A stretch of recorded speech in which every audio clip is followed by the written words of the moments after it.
사랑하는 약대교회 성도 여러분, 새날이 밝았습니다. 우리 함께 조용한 기도하심으로 4월 7일 수요일 새벽 기도를 시작하도록 하겠습니다.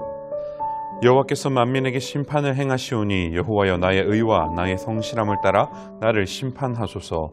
악인의 악을 끊고 의인을 세우소서. 의로우신 하나님이 사람의 마음과 양심을 감찰하시나이다. 나의 방패는 마음이 정직한 자를 구원하시는 하나님께 있도다. 아멘.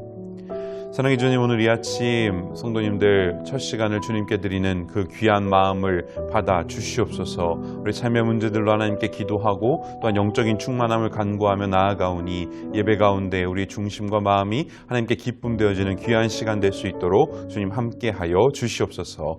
예수님의 이름으로 기도합니다. 아멘. 오늘 우리가 함께 묵상하실 말씀은 출애굽기 1장 1절부터 22절까지의 말씀입니다. 이스라엘 백성들은 가나안 땅에 불어닥친 이 기근을 피하기 위해서 요셉 시대에 애굽 땅으로 이주를 하게 됩니다. 기근을 피한 풍요로운 땅에서 이 이스라엘 백성은 날로 장성하고 성장하게 됩니다. 강대한 민족을 이루게 되죠. 그러다가 이 애굽 땅에서 정권, 즉 왕이 바뀌는 사건이 일어나게 됩니다. 그리고 요셉의 존재를 모르던 그런 사람들이 왕으로 섬기게 되니까 자신들이 함께 살고 있던 이 강대한 민족인 이스라엘 민족이 자신들에게 위협이 되는 것으로 느끼게 되었습니다. 그래서 그들을 노예로 전락시켜버리고 맙니다.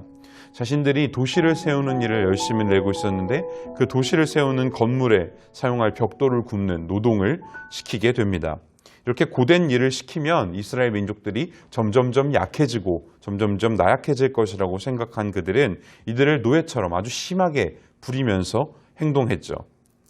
이렇게 고된 일을 시키면 그들이 약해져야 되는데 그렇지 못하고 이스라엘 민족들은 점점 더 많아지고 점점 더 강성해지는 사건이 일어나게 됩니다. 이스라엘 백성들이 이집트 왕이 봤을 때 아주 골칫거리로 전락하게 되었죠. 그래서 이집트 왕은 히브리 산파들을 불러서 이렇게 명령합니다. 만일 아이가 태어났을 때 그 사람이 아들이면 죽이고 딸이면 살려두라 라고 이야기하는 내용이 바로 오늘 본문의 이야기입니다.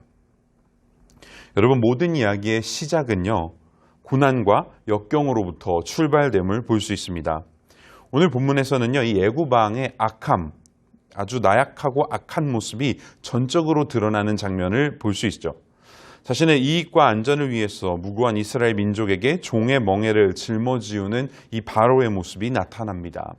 하나님께서는요, 사랑하시는 이 민족의 기도와 슬픔과 눈물을 계속 바라보고 계셨어요. 그래서 이들을 구원해서 하나님의 선택받은 민족으로 만들기 위한 거대한 계획을 품고 계셨습니다. 그것이 무엇인가요? 바로 출애굽이죠. 더 이상 이 애굽 사람들의 괴롭힘과 그리고 이스라엘 민족에게 향한 이 우상 섬김을 강요하는 모습, 그리고 심지어 이스라엘 백성들에게 믿음의 대를 끊어버리고자 했던 이 잔악함과 악랄함으로부터 하나님께서 이제 더 이상 침묵하시고 참지 않으시는 내용의 출발이 오늘 본문의 시작임을 볼 수 있습니다. 여러분, 불합리하고 어려운 현실로부터 더 큰 믿음의 이야기가 출발하는 하나님의 원리가 오늘 본문에 나오고 있습니다. 하나님은 모세라는 인물을 들어서 사용하셨고요. 이런 고난과 역경이 이스라엘 민족 전체를 하나님의 백성, 하나님의 선민으로 빚어지게 만드는 훌륭한 계기가 되는 것을 볼 수 있습니다. 하나님께 모든 것을 맡긴 채 이 이스라엘 민족들은요, 정해진 거처 없이 무려 광야를 40년이라는 기간 동안 하나님만 의지한 채로 떠돌아다니는 삶을 선택하게 됩니다. 하나님께서는 고난과 역경을 통해서 큰 믿음의 이야기와 간증거리들을 우리에게 언제나 허락해 주십니다. 그래서 우리는 우리의 인생의 고난과 어려움 앞에서 좌절하고 무너지는 것이 아니고요. 이를 통해서 나를 사용하시고 나를 들어서 더욱더 영광스러운 자리로 사용하실 하나님의 뜻을 바라볼 수 있는 그러한 믿음의 눈을 가져야 할 줄 믿습니다.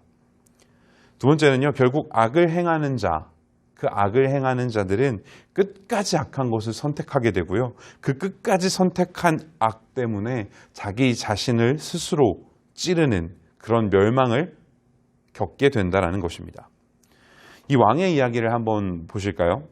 애굽의 왕, 결국 자기 뜻대로 되지 않자 온 애굽 땅에 있는 히브리 민족들에게 무엇이라고 명령하게 되냐면요, 아들을 낳으면 그 아들은 강에다가 다 갖다 내다 버려라 라는 명령을 하게 됩니다.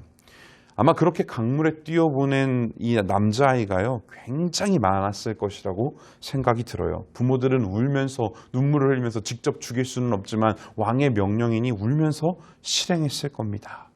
근데 그렇게 강물에 뛰어보낼 수밖에 없었던 한 아이가 훗날 자신의 민족을 구원할 위대한 영웅으로 탄생하게 되는 것이죠. 바로 모세의 이야기입니다. 모세 이후에 수많은 기간 동안 정말 많은 히브리 남자아이들이 그냥 죽음을 맞이했을 것이라고 생각이 듭니다. 근데 그리고 이러한 이스라엘 민족을 내보내지 않으려고 계속 핍박하고 이용하려 했던 이 애굽 왕은요, 10가지 나라의 명운을 좌지할 만큼 큰 재앙을 맞닥뜨리게 됐죠. 히브리 민족의 아이들을 죽이고자 했던 이 애굽 왕은요, 결국 자기 민족의 모든 장자를 잃는 큰 재앙과 괴로움을 겪고 나서야 히브리 민족을 억지로 놓아주는 형국으로 보내주게 됩니다. 이 애굽 왕이 후에 얼마나 많은 좌절을 했겠습니까? 얼마나 많은 후회를 했을까요? 그 왕의 입에서 나온 악한 명령, 그 명령을 하나님께서는 고스란히 담아두셨다가 그들에게 되갚아 주셨습니다. 여러분, 세상을 살다 보면 악한 사람들이 더욱더 성공하는 것처럼 느껴지고 선하고 의로운 것을 선택한 사람들은 오히려 손해를 보고 살아가는 세상처럼 느껴질 때가 많이 있습니다. 그런데 악을 행하면서 자신의 이기심과 또한 악한 것을 선택하는 사람들을요, 우리 하나님께서는 불꽃 같은 눈동자로 지켜보고 계신다는 사실을 기억하시길 바랍니다. 하나님께서는요, 우리가 우리의 억울함과 괴로움을 우리 스스로 풀기 위해서 복수하고 미워하고 증오하는 마음으로 살아가는 일을 결코 원하지 않으십니다. 오직 복수는 하나님께 있음을 고백하고 맡기면서 자신의 일생 가운데 찬양의 길을 묵묵히 걸어갔던 이 다윗과 같은 믿음, 그러한 믿음을 하나님께서 기뻐하신다라는 것이죠. 이런 믿음이 오늘 저와 여러분에게 있기를 간절히 소원합니다. 마지막은요, 하나님께서는요, 자신을 경외하는 자를 매우 기뻐하신다라는 것이죠. 히브리인 시브라와 부하라는 두 산파의 이야기를 한번 생각해 볼까요? 어느 날 왕이 그들을 부릅니다. 그리고 나서 무엇이라고 명령하나요? 너희들이 받았을 때, 아이를 받았을 때 그 아이가 아들이면 죽여버려라. 그리고 실수로 죽인 척 이야기해. 이렇게 이야기하는 것이죠. 얼마나 무서운 일입니까? 결국 이 두 사람은요, 자신의 인생의 건 선택의 기로에 서게 되는 것입니다. 바로왕의 명령을 따를 것인가? 근데 그 명령은 어떤 명령이에요? 결코 하나님께서 기뻐하시지 않을 살인을 저지르는 위험한 명령입니다. 그렇다면 왕의 명령을 내가 무시한 채 안전하게 살아갈 수 있을 것인가? 그렇지 않죠. 이 세상에서의 보복이 기다리고 있을지 모릅니다. 왕에게 불복종한 것은요, 내 목숨을 빼앗길 수도 있는, 죽음에 처할 수도 있는 위험한 상황을 만들 수 있는 그런 상황이죠. 이 두 가지 상황 가운데에서 이 산파들은 선택했어야 했다는 것입니다. 무엇을 선택했나요? 자기 자신의 안위함보다는요, 생명의 소중함을 지키는 일을 하나님께서 더욱 기뻐하시는 일이 된다라고 믿었습니다. 그래서 그 믿음대로 역시 바로보단 하나님을 두려워서 섬기는 것을 선택하게 됐죠. 이들은 바로왕의 권력, 바로왕의 권위보다 살아계신 하나님을 더욱더 경외하고 두려워하는 마음을 가지고 선택했던 사람들이었습니다. 이러한 산파들의 믿음의 선택이 하나님 보시기에 매우 큰 기쁨이 된 것입니다.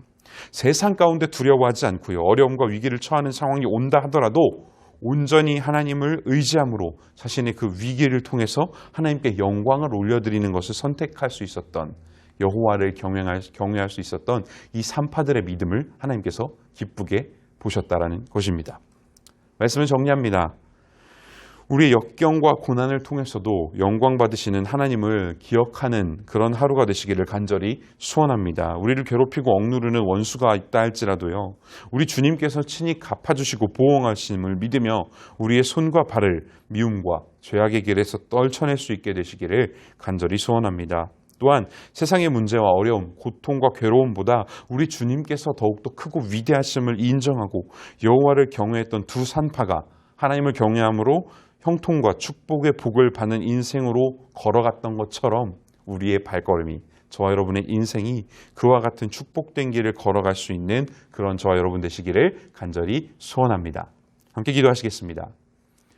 주님, 우리의 고난과 고통을 통해서 역사하시는 주님, 우리의 괴로움과 우리의 아픔, 그 모든 것을 알고 계시는 주님, 그로 인해 우리가 죄악된 선택을 하지 않게 하시고 우리를 괴롭히는 자들 때문에 하나님을 향한 믿음과 또한 하나님을 향한 그 위대함, 경외함을 놓치지 않도록 인도하여 주시옵소서. 세상은 우리를 무너뜨리고 세상은 우리를 넘어뜨리려고 하나 하나님의 주시는 능력으로 넉넉히 이기는 삶을 선택하며 나아갈 수 있도록 모든 성도님들과 저의 삶 가운데 오셔서 우리와 동행하여 주시옵소서. 언제나 우리와 함께 하시는 예수님의 이름으로 기도드립니다. 아멘. 오늘 하루도 말씀과 동행하시는 기쁜 날 보내시길 간절히 소원합니다. 사랑하고 축복합니다. 제1장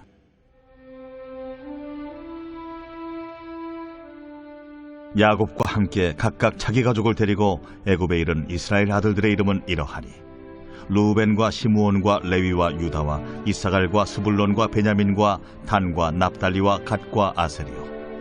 야곱의 허리에서 나온 사람이 모두 70이요 요셉은 애굽에 있었더라. 요셉과 그의 모든 형제와 그 시대의 사람은 다 죽었고 이스라엘 자손은 생육하고 불어나 번성하고 매우 강하여 온 땅에 가득하게 되었더라. 요셉을 알지 못하는 새 왕이 일어나 애굽을 다스리더니 그가 그 백성에게 이르되 이 백성이 이스라엘 자손이 우리보다 많고 강하도다. 자, 우리가 그들에게 대하여 지혜롭게 하자.